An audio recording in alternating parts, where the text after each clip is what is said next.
Hello everyone! Before we begin, we wanted to let you know that we have another video on highly sensitive people called 8 Signs You're a Highly Sensitive Person.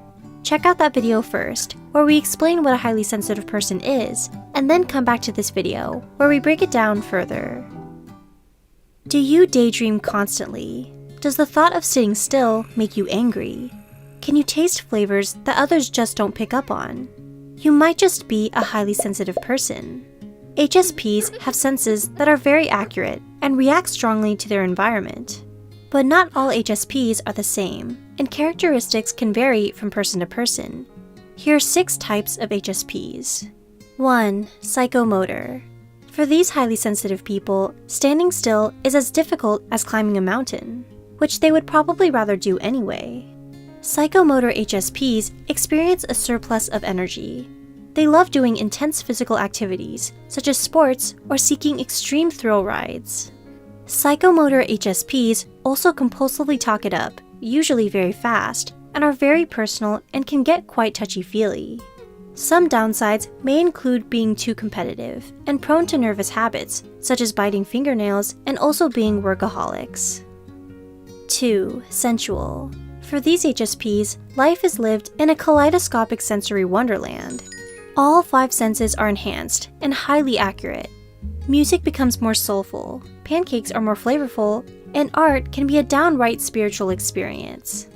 As children, sensual HSPs can be very picky eaters and predisposed to overstimulation very quickly.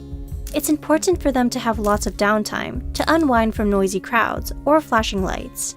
By contrast, there is a danger of overindulging in food and sex. 3. Intellectual. An intellectual type HSP is characterized by a penchant for asking questions and reflecting over their concentrated thoughts.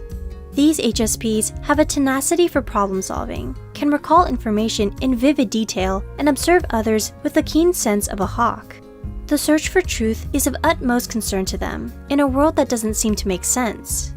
If there is a weakness associated with this type, is that they are too preoccupied with logic and can be extremely critical of others. They are also extremely critical of themselves. 4. Imaginational. These are the people who have notebooks filled with scribbles of characters and writings. The inner machinations of their mind are often dramatic and poetic depictions of what they perceive in real life, all to reconcile the sad truth that reality is just not as good as fantasy. Their intense emotions often spill over into vivid dreams. It can be hard for these HSPs to distinguish between what is real and what is fake. These HSPs have an extremely low tolerance for anything boring. 5. The Orchid Child. According to Professor Bruce Ellis, most children survive and even thrive in whatever circumstances they encounter, like dandelions. Orchid children are biologically sensitive to context, which means they are more sensitive than their dandelion counterparts.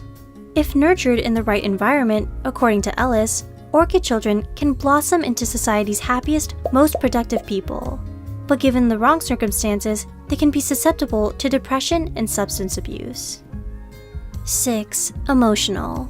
All highly sensitive people have powerful connections to their emotions, but for these HSPs, their emotions become so intense they manifest in the physical. This type can be best described as empathetic, or able to feel and be affected by the emotions of others. The bonds that these HSPs create with other people are stronger and more honest than usual. Their emotions often come out in physical ways, such as sweaty palms, tense or sensitive stomach, palpitating heartbeats, and face blushing. This group is subject to a host of difficulties, including intense mood swings that reach from ecstasy to suicidal depression. There is a difficulty adjusting to new environments and strong social repulsion. There are many more types of HSPs to be discussed, and it is normal for HSPs to have overlap between types. The main characteristic of all HSPs is that it takes less stimuli to create a reaction within a person. Can you relate to some traits in the examples given? Let us know in the comments below. Be sure to check out our other videos on highly sensitive people. If you thought this video was interesting, give us a like, and subscribe for more psychology content. Thanks for watching!